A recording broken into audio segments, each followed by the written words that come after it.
দেরি করে ঘুম থেকে উঠেও তাড়াতাড়ি সমস্ত কাজ কিভাবে গুছিয়ে করি, পুরনো স্টিলের আলমারি গুছিয়ে রাখার আইডিয়া।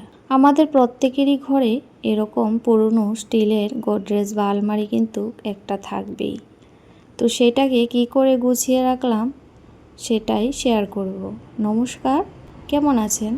আশা করছি প্রত্যেকেই ভালো আছেন। আমি পিঙ্কি ত্রিপুরা থেকে বলছি। আমার ঘুম থেকে আজকে দেরি হয়েছে একটু উঠে, তারপর সমস্ত কাজ করে নিয়েছি, ঘরদোর পরিষ্কার করে স্নান পুজো করে নিলাম। তারপর যেহেতু সোমবারের ব্লগ এটা, তো স্কুল আছে, রান্নাবান্নাটাও কিন্তু খুব তাড়াতাড়ির মধ্যে করেছি। ওই হালকা পাতলা রান্না, আলুর তরকারি একটু ভাজা করেছি আর সাথে মুগের ডাল।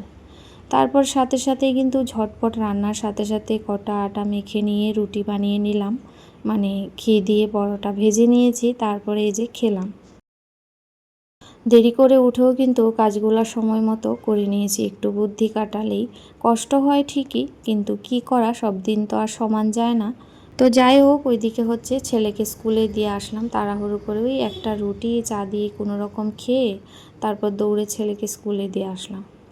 তারপরে এসে এখানে বিস্কুটের কৌটাটা মানে অর্ধেকটা ভরে আর অর্ধেকটা প্যাকেটে ছিল, মানে পিঁপড়ে তো খেয়ে নেবে, তো সেই জন্য তাড়াতাড়ি ভরে নিলাম। আর রান্নাঘরের কাজ এমনিতেই শেষ হয়ে গেছে, মানে চুলাটাও মুছে নিয়েছিলাম। আর হচ্ছে এখন এই যে টেবিলটা একটু ভালো করে মুছে নিচ্ছিলাম। যতই কাজ করো টুকটাক তো কিছু না কিছু থেকে যায়, তো সেগুলি কিন্তু একটু গুছিয়ে রান্নাঘর থেকে গেলে তারপর একটু স্বস্তি পাওয়া যায়, মানে ওই দিকের কাজগুলো একটু শান্তি মতে করা যায় আর কি। তারপরে এই রান্নার সময় তাড়াহুড়া করে এখানে ওখানে কৌটা কাটা কত কিছু তো নিয়ে থাকি, তো সেই জন্য না এখন সবটাই কিন্তু গুছিয়ে রাখছি।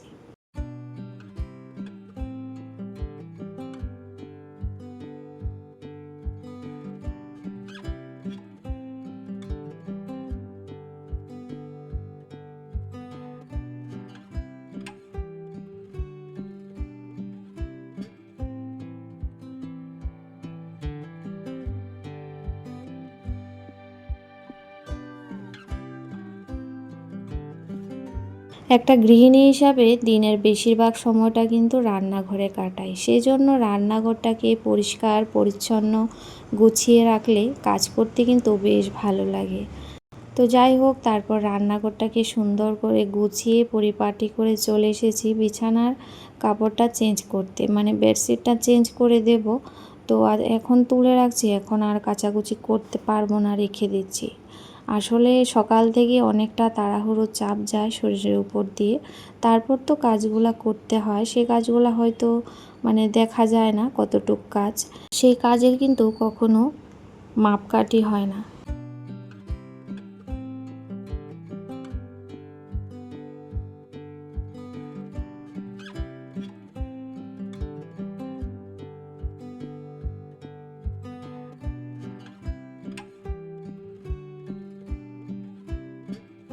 তো তারপরে এখানে কিন্তু বেডশিটটা চেঞ্জ করে দিয়েছি, আর অনেকটাই ফ্রেশ লাগে।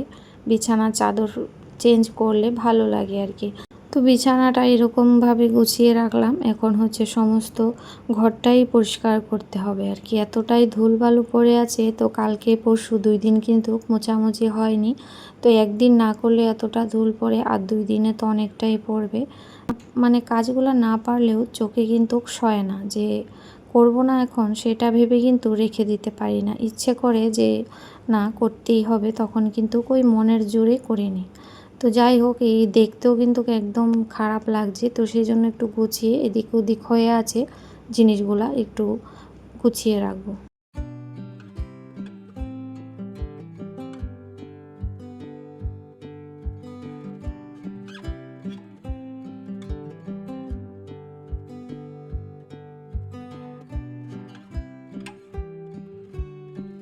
নিজের ঘরের কাজগুলো নিজের হাতে গুছিয়ে করার আনন্দ, তার মধ্যে কিন্তু একটা আলাদাই সুখ আছে। একটু কষ্ট হলেও, আর আমি মনে করি কাজে ব্যস্ত থাকা অনেক ভালো। কাজে ব্যস্ত থাকলে শরীর মন দুটোও ভালো থাকে। ঘরদোর পরিষ্কার পরিপাটি থাকলে তাতেও কিন্তু মনটা অনেক ভালো থাকে।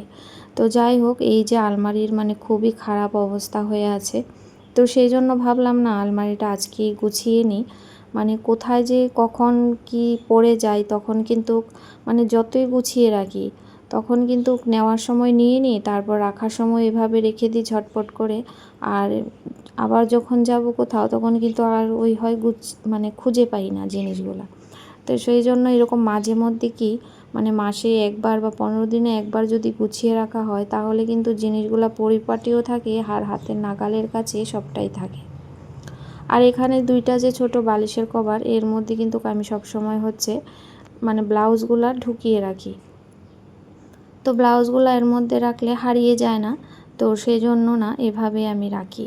আর কয়েকটা ব্লাউজ এখানে ওখানে পেলাম, মানে যেহেতু কোথায় পরে গিয়েছিলাম ধুয়ে আবার ওই ওলট পালট করে রেখে দিয়েছি, আমিই তো রাখি আর কে রাখবে, তো সেটাই কিন্তু এখন গুছিয়ে আবার রাখলাম। তো বেশ অনেক দিন হয়েছে, আর এভাবে না গোছালে কিন্তু জায়গাটাও মানে অনেক জায়গা ঘিরে থাকে। তো সেই জন্য মাঝে মাঝে গুছিয়ে রাখলে কাপড় চোপড় ভাঁজ তো থাকেই, তার মধ্যে অনেকটা জায়গা কিন্তু সেভ হয়ে যায়, মানে আরও কাপড় চোপড় রাখা যায়।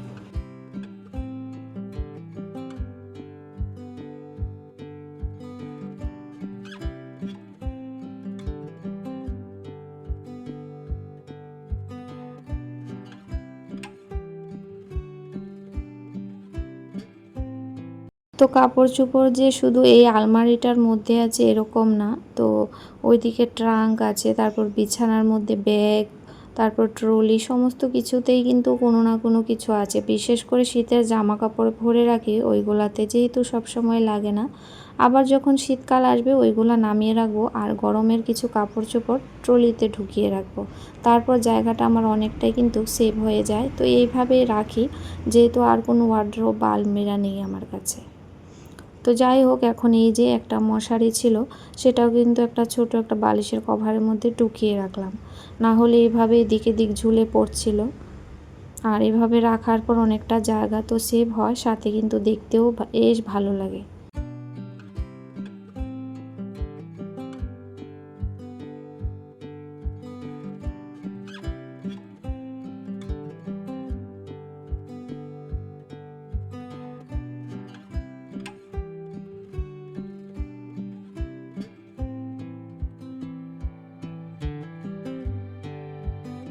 তো এখানে দুটো মোজা রয়েছে, আসলে এগুলা না আমার ছোট ছেলে হওয়ার আগেই বানিয়েছিলাম, মানে মানে পায়ের মোজা, দেখতে খুবই ভালো লাগছে। মানে ওই অনেক আছে এরকম সোয়েটার হাতে বানানো, তো সেগুলো তো এখন গায়ে লাগে না, তো তুলে রেখেছি। আর এই মোজাগুলো এখানেই রয়েছে, তো এগুলো দেখলে অনেক কিছুই মনে পড়ে যে একটা সময় কত কিছু বানাতাম, আর ভালো লাগতো। এখন আর ইচ্ছেও করে না, সময়ও পাই না, সব মিলিয়ে কি বলবো। তো যাই হোক, আর আজকাল এইসব কেউ পরতেও চায় না। এখন নতুন নতুন ডিজাইনের অনেক জামা কাপড়, শীতের সোয়েটার, মানে অনেক ভালো ভালো পাওয়া যায়। তো যাই হোক, তারপরে এখানে কয়েকটা শাড়ি, যেগুলো মানে মাঝে মধ্যে রেগুলার পরা হয়, তো সেরকম তো আর শাড়ি পরি না। এখানে এখন বেডশিটগুলো কিন্তু তুলে রাখলাম। আর ঘর বাড়ি জিনিসপত্র যার যেরকমই থাকুক না, আমরা যদি গুছিয়ে না রাখি না, সেই অট্টালিকা হোক, রাজপ্রাসাদ হোক, কিন্তু কুঁড়ে ঘর হোক বা ভাঙা বা নতুন জিনিসপত্র হোক, সেটার কিন্তু শোভা পায় না। শোভা পায় হচ্ছে গোছানো পরিপাটি জিনিসপত্র, সেটা যেরকমই থাক, আমি মনে করি। তো এই যে আমার এখন ফাইনাল লুক, গোছানোর পর কতটা শান্তি লাগছে। আর অনেক জায়গা কিন্তু আমার রয়ে গেছে, মানে অনেক জামা কাপড় রাখা যাবে। আর উপরের অংশটাকেও কিন্তু ভাঁজ করে নিয়েছি অফ ক্যামেরাতে। তো যাই হোক প্রিয় বন্ধুরা, আজকের মতো ভিডিওটি এখানে শেষ করছি। কোনো অংশ যদি আপনাদের ভালো লেগে থাকে, চ্যানেলটিকে সাবস্ক্রাইব করে একটা লাইক করে দেবেন, আর পারলে শেয়ার করবেন।